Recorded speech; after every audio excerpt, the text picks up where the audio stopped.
Welcome to Ankam news. Greater వారాసిగూడలోని పద్మశాలి సంఘం అధ్యక్షులు బొమ్మ నరేందర్ ఆధ్వర్యంలో సిరిపురం రాజయ్య 15వ వర్ధంతిని ఘనంగా జరుపుకున్నారు. రాజయ్య చిత్రపటానికి పూలమాలలు సమర్పించి కొవ్వొత్తులతో నివాళులర్పించారు. గ్రేటర్ హైదరాబాద్ అధ్యక్షులు సుదర్శన్, నగర పద్మశాలి సంఘం ప్రధాన కార్యదర్శి కల్లేపల్లి రాజు, బీజేపీ సికింద్రాబాద్ సెక్రటరీ శ్యామ్ సుందర్, రఘువనం సుమన్లు పాల్గొన్నారు. సిరిపురం రాజయ్య చిన్న వయసులోనే ఉస్మానియా గేటు వద్ద ఆత్మార్పణం చేసుకున్నాడని, అనాథ స్థితిలో ఏర్పడే సొసైటీలో చదివి మలదశ ఉద్యమంలో ఆంధ్ర పెత్తందారిలో తెలంగాణ రాదని, తన చావే తెలంగాణకు నాంది అని నరేందర్ వివరించారు. ఈ తెలంగాణలో యువతకు మాత్రం ఎటువంటి న్యాయం జరగలేకపోయింది.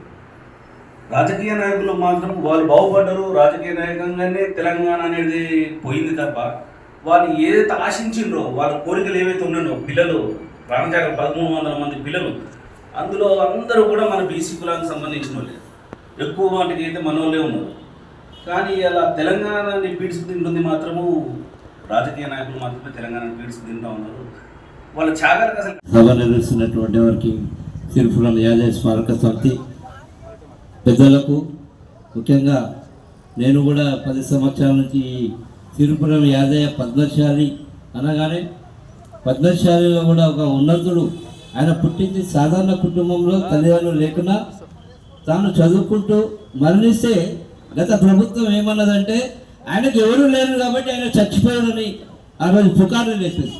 కానీ పద్మశాలి అనేవారు బతుకుంటే చెప్తున్న మానాన్ని ప్రాణాన్ని కాపాడే పద్మశాలులు ఒకటి మొదటి స్థానంలో ఉండాలి. తర్వాత రైతులను తీసుకోవాలి ఈ ప్రభుత్వం. గత ప్రభుత్వంలో మన వాళ్ళు కూడా ఏం చేయలేకపోయింది.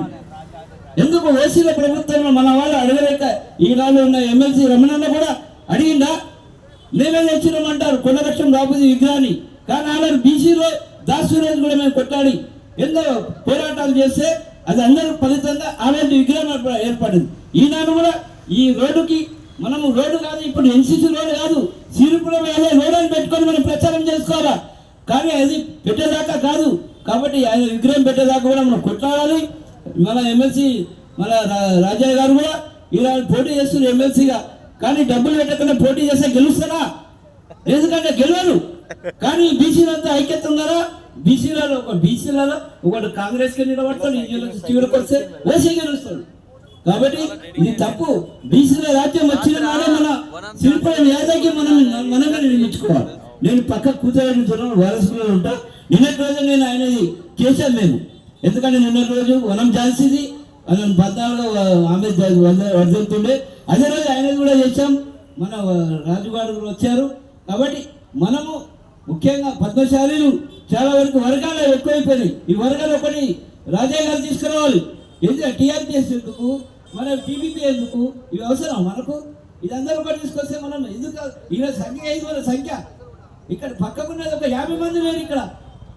కాబట్టి ఇది తప్పు. నేనైతే చాలా ఖండిస్తున్నా. మనలో ఐక్యత లేదు. ఎవడో ఒక్కొక్కడు వస్తున్నాడు. ఇది తప్పు మనం. కాబట్టి రాజయ్య గారు దయచేసి వచ్చే సంవత్సరం కాదు 3 నెలల దేవాలు, లేకపోతే మేము ఇక్కడ అక్కడే నిరాదీక్ష చేస్తాం. సామాన్యంగా సిద్ధంగా ఉంటాం. నేను ఇప్పుడు 63 ఏళ్ళు ఉన్నా. నేను ఇంకా బతికేం చేసేది ఉంది.